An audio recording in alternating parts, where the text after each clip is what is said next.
Assalamualaikum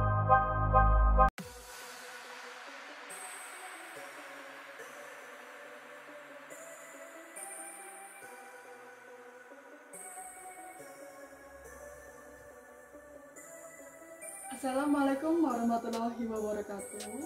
Selamat siang teman-teman semua. Bagaimana kabarnya hari ini?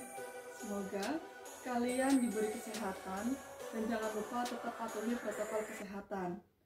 Izinkan saya untuk menyampaikan selamat datang dan selamat bergabung di Stikes Bina Cipta Husada Purwokerto, di mana kalian menyandang gelar baru sebagai mahasiswa yang dapat berkontribusi lebih terhadap kampus, masyarakat, berbangsa, dan bernegara.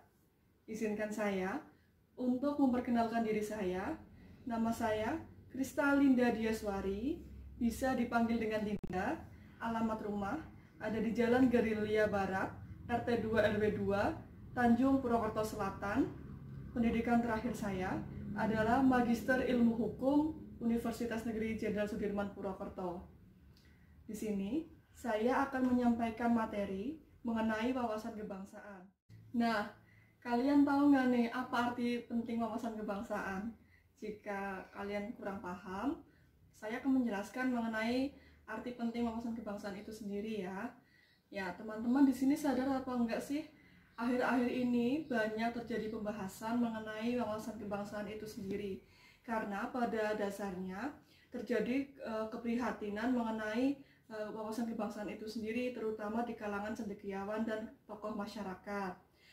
Yang pertama, ini ada kesan seakan-akan semangat kebangsaan telah menjadi dangkal atau tererosi, terutama di kalangan generasi muda.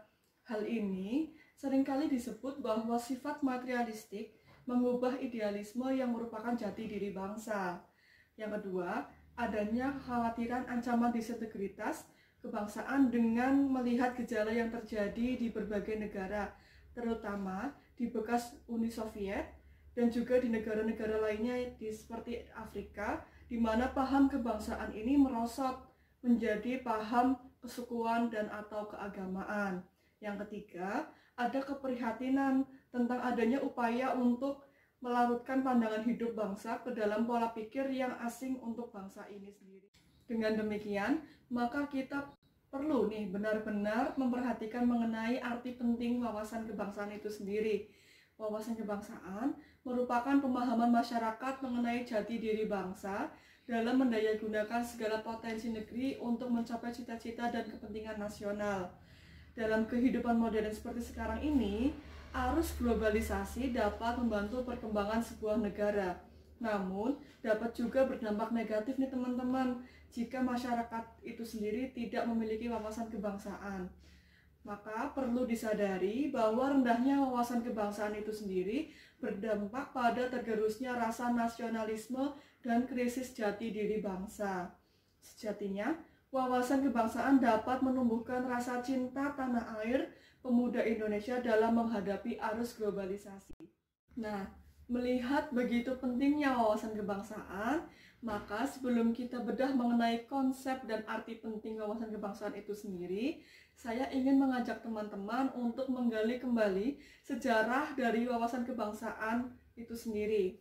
Yang pertama, wawasan kebangsaan lahir ketika bangsa Indonesia berjuang membebaskan diri dari penjajah, yaitu penjajah oleh Portugis, Belanda, Inggris, dan Jepang.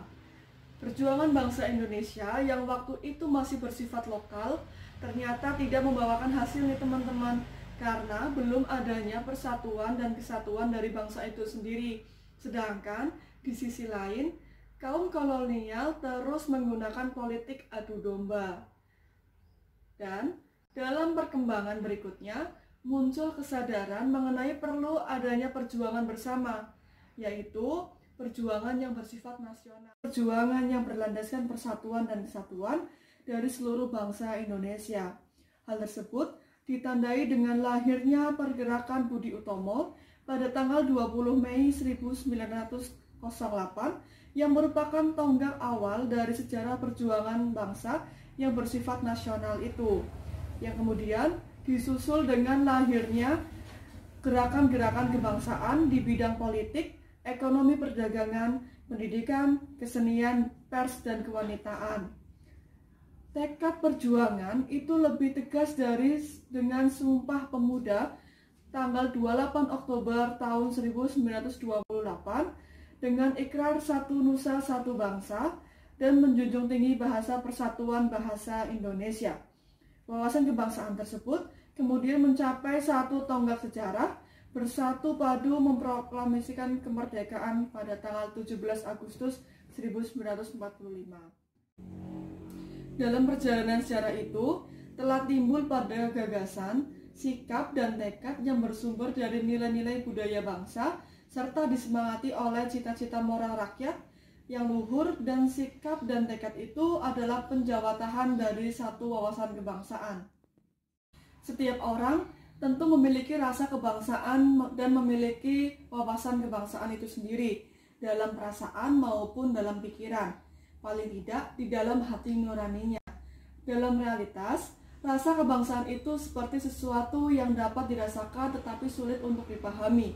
Namun, ada getaran atau resonasi dan pikiran ketika rasa kebangsaan itu tersentuh, yaitu contoh kecilnya seperti adanya kebanggaan atau rasa haru ketika tim nasional Indonesia menjuarai suatu cabang olahraga seperti sepak bola atau bulu tangkis.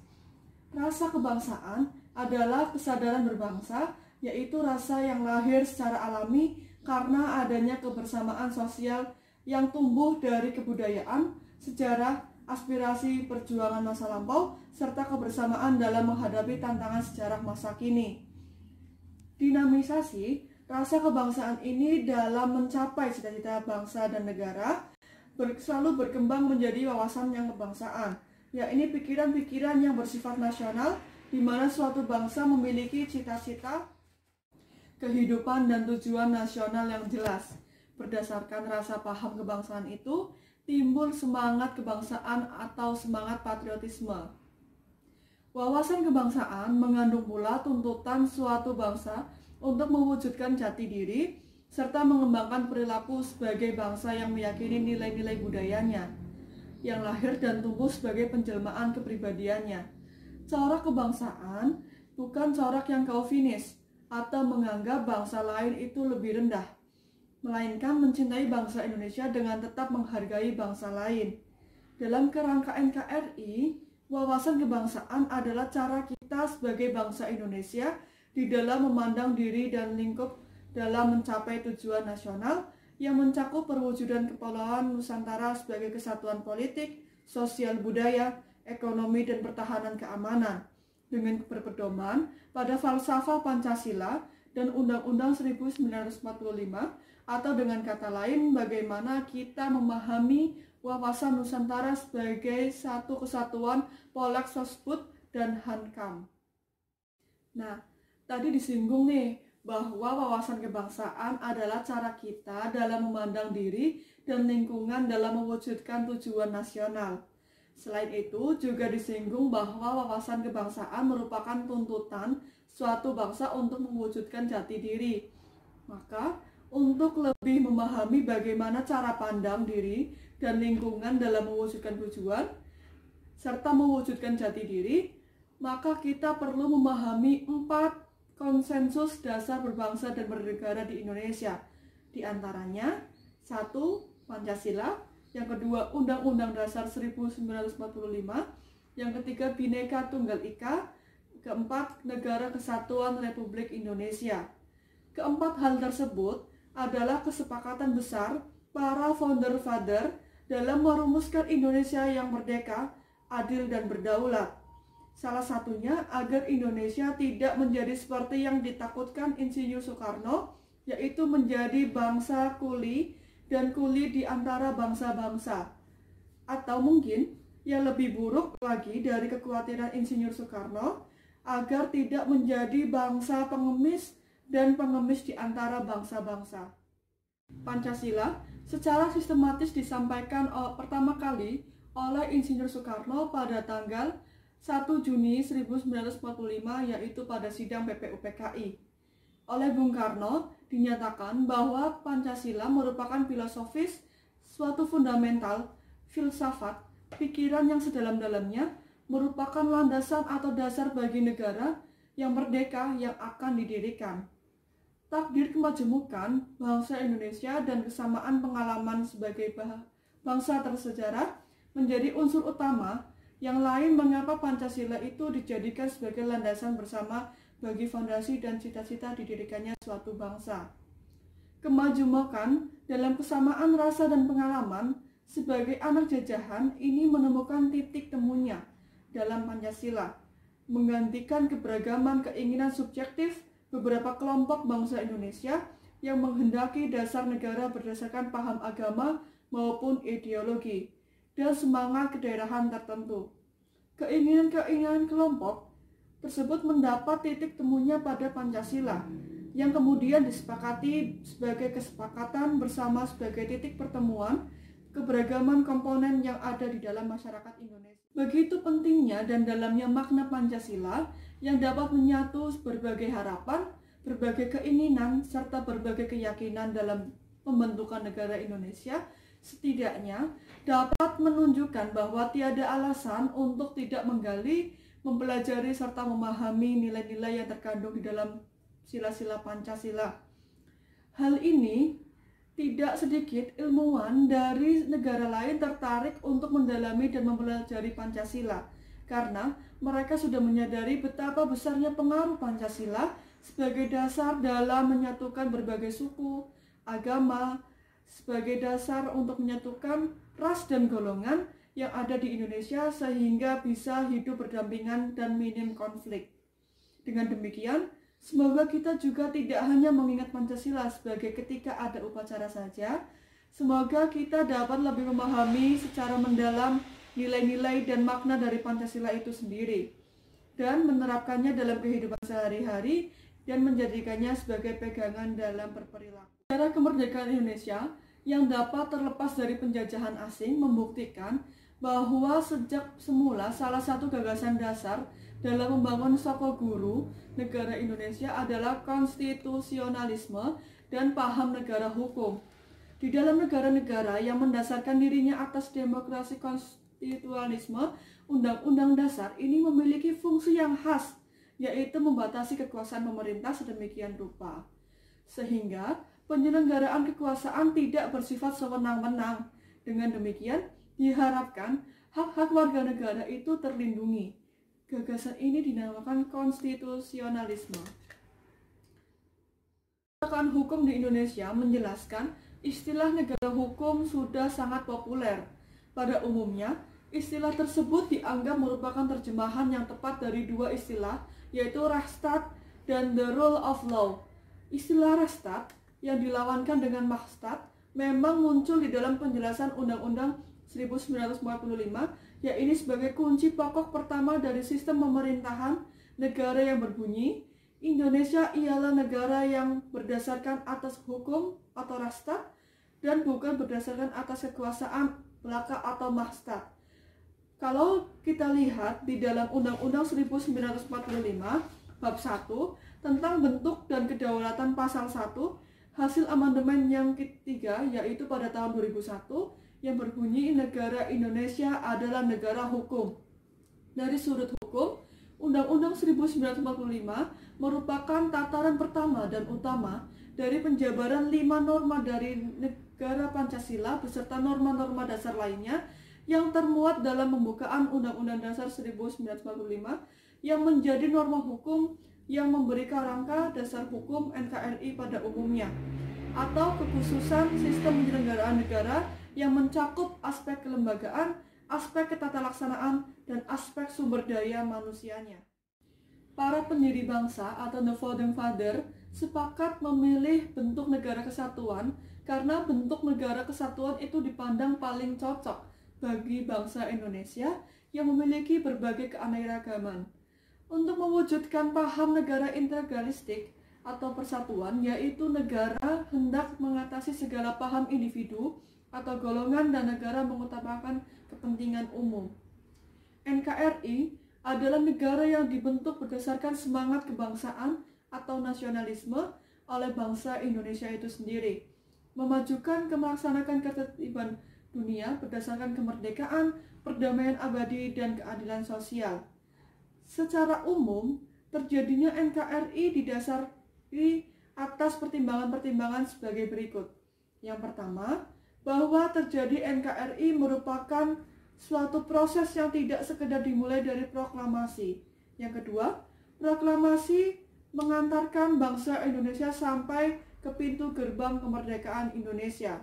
Yang ketiga, keadaan bernegara yang kita cita-citakan bukanlah sekedar adanya pemerintahan, wilayah, atau rakyat, melainkan harus kita isi menuju keadaan merdeka, berdaulat, bersatu, adil, dan makmur. Yang keempat, bahwa terjadinya negara adalah karena kehendak seluruh bangsa, bukan sekedar keinginan golongan atau kelompok. Yang kelima, negara terjadi atas kehendak Tuhan Yang Maha Esa. Aktualisasi wawasan kebangsaan dan 4 konsensus dasar. Yang pertama yaitu aktualisasi wawasan kebangsaan. Di sini dibagi menjadi 3. Yang pertama adalah mengembangkan sifat mental persatuan dan kesatuan. Yang kedua, menumbuh kembangkan keikhlasan dan kejujuran dalam kehidupan bermasyarakat dan bernegara. Yang ketiga adalah bangga menjadi warga negara Indonesia. Yang kedua adalah aktualisasi Pancasila, yaitu dibagi menjadi 2. Yaitu yang pertama, aktualisasi objektif adalah aktualisasi dalam bentuk realisasi nilai-nilai Pancasila pada setiap aspek penyelenggaraan negara, baik di bidang legislatif, eksekutif, maupun yudikatif. Yang kedua adalah aktualisasi yang subjektif, yang artinya pelaksanaan dalam pribadi setiap warga negara, setiap individu, setiap penduduk, setiap penguasa, dan setiap orang Indonesia. Yang ketiga adalah aktualisasi Undang-Undang Dasar 1945. Di sini dibagi menjadi 2, yaitu aktualisasi objektif adalah aktualisasi dalam bentuk realisasi nilai-nilai Undang-Undang Dasar 1945 pada setiap aspek penyelenggaraan, baik di bidang legislatif, eksekutif, maupun yudikatif. Yang kedua adalah aktualisasi subjektif, yang artinya pelaksanaan dalam pribadi masing-masing warga negara Indonesia dan setiap penguasa atau pemerintah. Dari satu di antara kesungguhan itu adalah memahami pasal-pasal hasil amandemen sebagaimana diuraikan di atas dan menghindari dari bagai pemerintah pusat maupun daerah pembuatan peraturan pemerintah yang tidak sejalan dengan Pancasila dan Undang-Undang Dasar 1945. Yang keempat adalah aktualisasi Bhinneka Tunggal Ika. Di sini dibagi menjadi 3, yaitu yang pertama berperilaku inklusif, yaitu memandang bahwa seseorang baik sebagai individu ataupun kelompok masyarakat merasa dirinya merupakan bagian dari kesatuan masyarakat yang lebih luas. Yang kedua, mengakomodasi sifat pluralistik, di mana sifat toleran, saling menghormati, mendudukkan masing-masing pihak sesuai dengan peran, harkat dan martabat secara tepat, tidak memandang remeh pada pihak lain, apalagi menghapus eksistensi kelompok dari kehidupan bersama, merupakan syarat bagi lestarinya negara-negara Indonesia. Yang ketiga, tidak mencari menangnya sendiri, yaitu menghormati pendapat pihak lain, tidak beranggapan bahwa pendapatan sendiri yang paling benar, dapat menerima dan memberi pendapat. Perbedaan ini tidak untuk dibesar-besarkan, tetapi dicari titik temu. Untuk itu, perlu dikembangkan musyawarah untuk mencapai yang mufakat. Sekian dari saya, pemaparan mengenai wawasan kebangsaan. Semoga ilmu yang saya berikan dapat bermanfaat untuk kalian, dan mohon maaf jika saya memiliki banyak kekurangan dalam penyampaian. Semoga kalian paham, dan selamat bergabung, selamat menjadi mahasiswa. Terima kasih.